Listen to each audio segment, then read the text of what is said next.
राहुल गांधी जिंदाबाद, राहुल गांधी जिंदाबाद, राहुल गांधी जिंदाबाद, प्रियंका गांधी जिंदाबाद, प्रियंका गांधी जिंदाबाद, मल्लिकार्जुन खड़गे जिंदाबाद, मल्लिकार्जुन खड़गे जिंदाबाद, बिरजलाल खाबरी जिंदाबाद, बिरजलाल खाबरी जिंदाबाद, राहुल गांधी प्रियंका गांधी जिंदाबाद, जिंदाबाद, राहुल गांधी प्रियंका गांधी।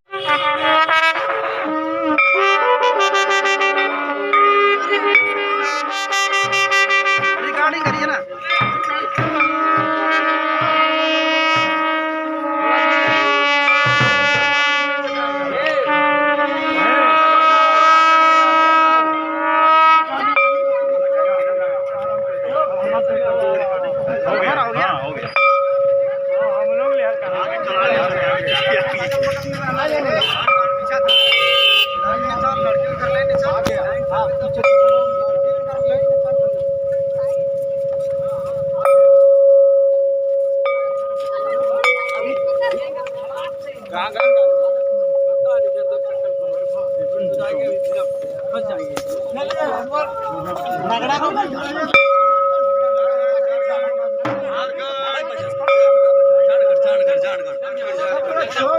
कहाँ से हो? झारखंड से। झारखंड।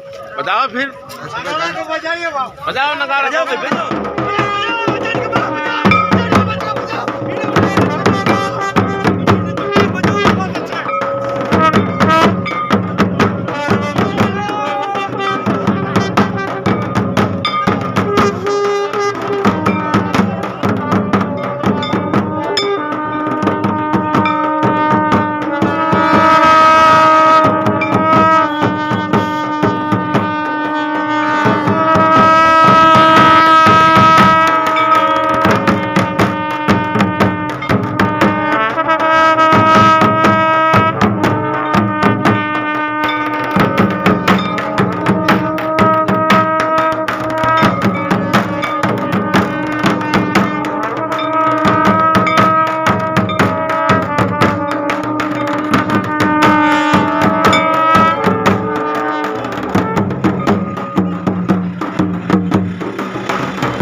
सुल्तानपुर से चल करके गाजियाबाद से शामिल हुए भारत जोड़ो यात्रा में वरुण मिश्रा जी यूथ कांग्रेस जिलाध्यक्ष से मुखातिब होकर जानना चाहेंगे कि आपने भारत जोड़ो यात्रा में शामिल हुए, ये क्या आपका लक्ष्य था कि 2024 में आपकी सरकार इस भारत जोड़ो यात्रा से संभव हो पाएगी?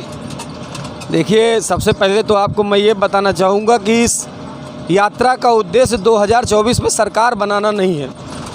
इस यात्रा का उद्देश्य जो देश के लोकतांत्रिक ढांचे को भारतीय जनता पार्टी नुकसान पहुंचा रही है, जो लोगों की आपस में सद्भावना बिगाड़ रही है, उस आस्था को पुनर्जीवित करने के लिए ये यात्रा राहुल जी ने निकाली है। सरकारों से बहुत ऊपर उठ चुकी है ये यात्रा। आप खुद भी यात्रा में रहे, आपने देखा होगा इस यात्रा में क्या महिलाएं, क्या नौजवान, क्या बुजुर्ग, क्या बच्चे सभी एक साथ चल रहे थे। ऐसा लग रहा था हिंदुस्तान साथ में चल रहा है, और जब हिंदुस्तान साथ में चलता है तो निश्चित रूप से परिवर्तन आता है। सरकारों का आना जाना भी उसी परिवर्तन का एक हिस्सा है। निश्चित रूप से 2024 में सरकार तो बनेगी ही बनेगी, लेकिन देश का जो गौरव छलनी हुआ है, भारतीय जनता पार्टी ने जो संवैधानिक चोट पहुंचाई है हमारे संविधान को, वो जो उस पर खतरा था, उस खतरे से उबारने के लिए राहुल जी ने ये यात्रा निकाली, और यात्रा अपने उद्देश्य में सफल है, इस बात का मुझे पूरा यकीन। भारत एक लोकतांत्रिक देश है, डेमोक्रेसी देश है। आपकी आवाज़ सदन से उठाई जा सकती थी और तमाम तरीके के जरिए से राहुल गांधी ये रास्ता क्यों अपनाए? देखिए, एक बहुत पुरानी किसी ने कही थी कि जब संसद सूनी हो जाती है तो जब सड़कें सूनी हो जाती है तो संसद आवारा हो जाती। सड़कें सूनी थी देश की, सड़कों पर एक उद्गार चाहिए था, जो राहुल गांधी जी के नेतृत्व में देश की जनता ने तय किया कि उसको इस देश के संविधान को बचाना है, लोकतंत्र को बचाना है, देश में होने वाली जाति हिंसा को बचाना है। देश को जिस तरह से हमारे नेताओं ने, पंडित जवाहरलाल नेहरू जी ने जो कल्पना की थी, जो महात्मा गांधी जी की कल्पना थी, जो श्रीमती इंदिरा गांधी जी की कल्पना थी, जो राजीव गांधी जी सोचते थे, वैसा भारत राहुल जी बनाने निकले हैं। उनके नेतृत्व में हम कांग्रेस जन निश्चित रूप से पुराना भारत वापस ला कर रहेंगे, इस बात का पूरा विश्वास है। राहुल गांधी जी रोज डेली 25 से 30 किलोमीटर चल रहे हैं। उनके साथ गाजियाबाद से शामली से लेकर कैराना तक आप शामिल हुए। इस बीच आपका क्या अनुभव रहा?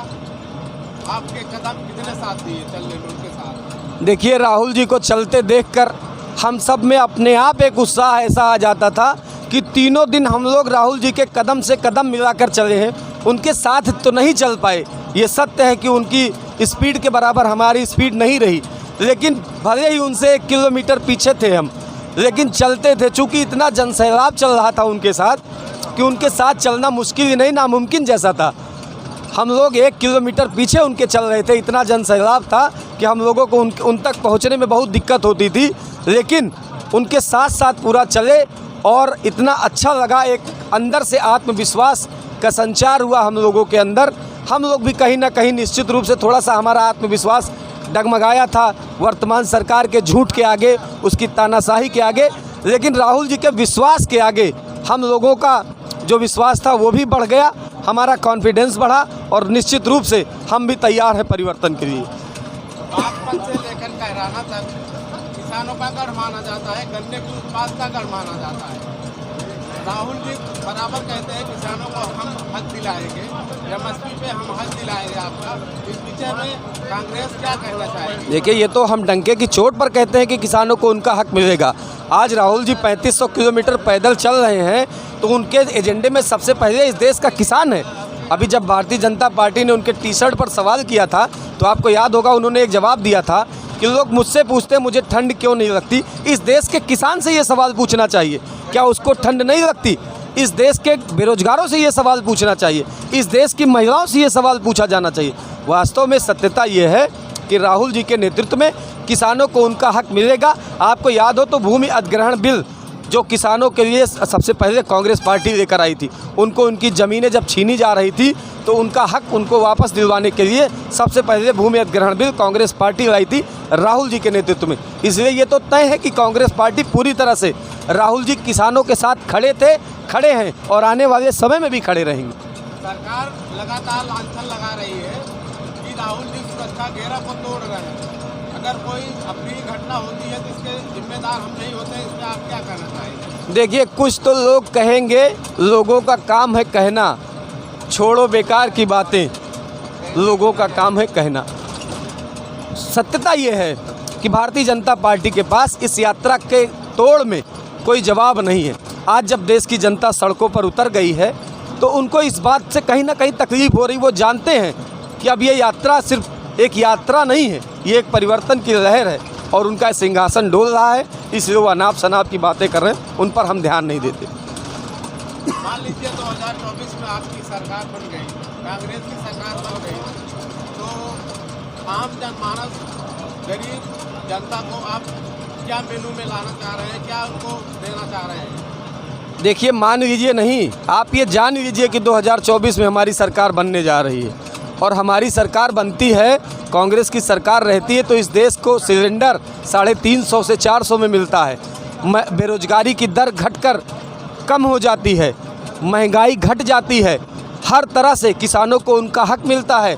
जो किसानों को खाद समय से नहीं मिल पाती, बिजली समय से नहीं मिल पाती, ये कांग्रेस की सरकारों में नहीं होता है। सब ने हमारा शासन देखा है, सब जानते हैं इस बात को कि कांग्रेस पार्टी झूठे वादे नहीं करती, कांग्रेस पार्टी मित्रों नहीं कहती, कांग्रेस पार्टी भाइयों और बहनों कहती है और उस दिशा में चलने का प्रयास करती है। और आप देखिएगा, कांग्रेस की सरकार बनने जा रही है, देश का भविष्य फिर से बदलने जा रहा है, महंगाई, बेरोजगारी, भ्रष्टाचार से लोगों को राहत मिलने जा रही है। आप ये बताएं कि राहुल गांधी सुबह 6 बजे उठते हैं, 20 से 25 किलोमीटर का सफर तय करते हैं। उसमें जो उनके साथ सुरक्षाकर्मी और उनके साथ जैसे दिग्विजय सिंह हो गए, तमाम उनके साथ जो लीडर्स हैं आला कमान के साथ में रहते हैं, इस बीच में मीडिया से मुखातिब होते हैं, अपनी बात को रखते हैं, तो उनसे अनुभव के विषय में जैसे सवाल पूछते हैं मीडिया वाले, तो ये कहते हैं कि हमारी बात सदन में नहीं सुनी जाती है, हमारी बात माइक म्यूट कर दिया जाता है। तो ये आपकी आवाज़ क्या सड़क पे सुनी जा रही है, लोगों के पास तक पहुंच पा रही है? निश्चित रूप से पहुंच रही। जो इतना बड़ा जन सैलाब राहुल जी के साथ चल रहा है, ये उस बात का प्रमाण है, उस बात को तस्दीक करता है कि देश के लोगों तक हमारी बात पहुंच रही है, लोगों को समझ में आ रहा है। एक प्रधानमंत्री जी हैं जो मन की बात करते हैं, जन की बात नहीं सुनते हैं। एक राहुल जी नेता हैं जो सिर्फ जन की बात करते हैं, मन की बात नहीं करते। कांग्रेस पार्टी एक ऐसी पार्टी है जो जनता की बात करती है, जो जनता के हक और हकूक़ की बात करती है, जो जनता की लड़ाई करती है, जनता के लिए लड़ाई करती है। सदन में, सड़क पर, हर जगह आपको कहीं लड़ती हुई दिखाई पड़ेगी तो कांग्रेस सरकार, कांग्रेस के लोग दिखाई पड़ेंगे। देश का सबसे बड़ा राज्य यूपी है, यूपी में 80 सीटें आती हैं, तो राहुल जी, कांग्रेस दल के लोग ये पश्चिमी छोर को क्यों चुने? देखिए, पश्चिमी छोर को चुनने का कोई खास मकसद नहीं है और ये यात्रा भी अंतिम नहीं है।